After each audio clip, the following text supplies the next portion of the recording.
Récemment, j'ai échangé avec un propriétaire d'une conciergerie qui s'appelle Paul. Et cette personne a une conciergerie qui possède 90 biens en gestion. Donc, c'est une activité qui fonctionne très bien. Il a beaucoup de biens, il génère pas mal d'argent. Il a même pu investir dans l'immobilier grâce à son business. Et donc, forcément, moi, je me suis intéressé à comment est-ce qu'il fonctionnait, quelles sont ses stratégies, comment est-ce qu'il fait pour automatiser. Et on a fait un focus sur l'acquisition. Et il m'a apporté une stratégie d'acquisition que je connaissais absolument pas, que j'avais jamais idéée et pourtant qui est ultra smart. C'est-à-dire que cette stratégie, si on l'applique correctement, elle fonctionne.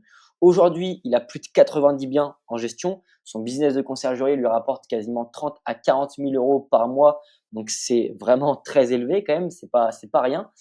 Et donc, cette stratégie, elle lui a apporté 75% des clients qu'il a actuellement en gestion en l'espace de 2 ans. Donc, c'est énorme.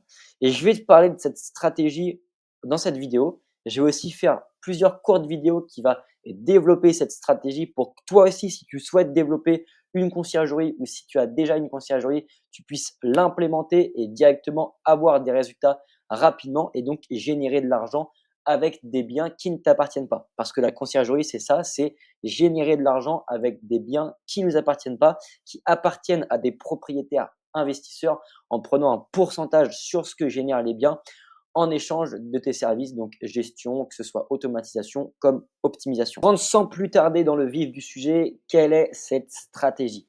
Cette stratégie, elle est très simple, c'est de faire des collaborations avec des chasseurs immobiliers. C'est-à-dire des personnes qui vont faire de la transaction, ce qu'on appelle des agents immobiliers. Tout le monde connaît l'agent immobilier, mais le métier d'agent immobilier, il est divers et varié.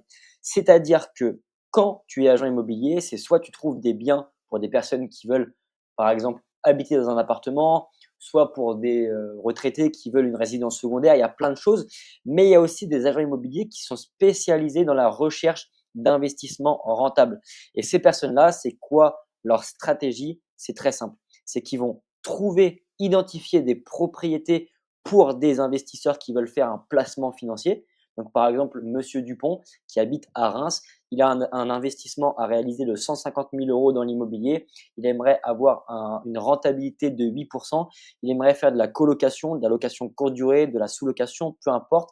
Il veut générer de l'argent, placer son argent, mais il n'a pas le temps pour chercher les biens et il n'a pas les connaissances ni les compétences. Donc là, du coup, il va déléguer à ce qu'on appelle un chasseur de rentabilité. C'est une personne qui va identifier des propriétés, qui va s'adapter à la demande de Monsieur Dupont. Il va analyser les opportunités d'investissement pour voir si l'investissement est rentable, donc pour éviter les vices cachés et pour maximiser les chances d'atteindre le 8% de rentabilité. Et il va fournir des recommandations pour les investisseurs. En échange de tous ces services, l'agent immobilier chasseur de rentabilité, il va prendre une commission sur la transaction. Ça veut dire que si par exemple demain, Monsieur Dupont, il trouve un investissement qui vaut 150 000 euros, bah, la personne qui prend la transaction va environ prendre 8%, donc l'agent immobilier, sur les 150 000 euros, ce qui va équivaloir à environ 10 000 euros. Ça veut dire qu'il prend une commission à partir du moment où la personne a acheté l'appartement. Sauf qu'une fois que l'appartement il est acheté, ça ne s'arrête pas là. Parce que pour que l'appartement soit rentable, il faut exploiter l'appartement, que ce soit en location longue durée comme en location courte durée ou peu importe le mode d'exploitation, parce qu'il faut que l'appartement génère l'argent pour atteindre l'investissement, enfin la rentabilité d'investissement qui a été de base prédéfinie. Et donc toi, avec ta conciergerie, tu vas rentrer dans celui qui va exploiter l'investissement. Et pourquoi est-ce que cette stratégie, elle est très efficace? Parce que tu vas créer un partenariat gagnant-gagnant avec les personnes qui vont trouver des investissements rentables pour des investisseurs. Je m'explique. Il trouve le bien, il fait en sorte que le bien soit acheté. Une fois que le bien il est acheté, il faut mettre le bien en location. Et donc toi, avec ta conciergerie, tu vas pouvoir récupérer le bien pour soit l'exploiter en location courte durée, que c'est le propriétaire qui l'exploite, auquel cas tu feras de la conciergerie et tu prendras un pourcentage sur ce que va générer le bien, ou soit tu feras de la sous-location, donc tu vas verser un loyer au propriétaire chaque mois et après tu pourras sous-louer l'appartement sur Airbnb et Booking et prendre ta marge entre les revenus perçus en location courte durée par rapport à ce que tu as dépensé en location longue durée.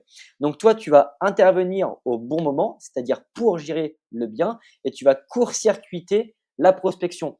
Parce qu'au lieu que ce soit toi qui vas trouver un propriétaire pour que ce propriétaire te confie son bien, tu vas directement travailler avec des personnes qui vont trouver des biens pour des propriétaires et donc qui vont t'apporter ces contrats de propriétaires pour que tu puisses signer directement avec eux et donc tu court-circuites le marché et c'est comme ça qu'on devient un monstre en prospection. C'est pas quand nous on prospecte pour trouver des clients, mais c'est quand c'est directement les clients qui viennent à nous. Et donc le fait de travailler avec des chasseurs de rentabilité qui vont trouver des biens rentables pour des investisseurs, ça va te permettre à toi de pouvoir générer de l'argent sans prospecter grâce à ton business de conciergerie en prenant une commission sur ce que génère l'investissement des autres.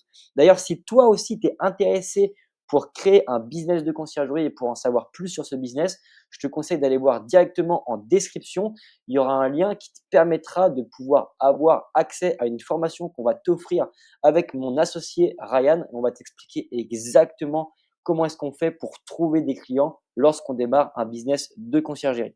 C'était Martin de Conciergerie. J'espère que cette vidéo t'a plu. N'hésite pas à t'abonner. On se dit à la prochaine. Ciao.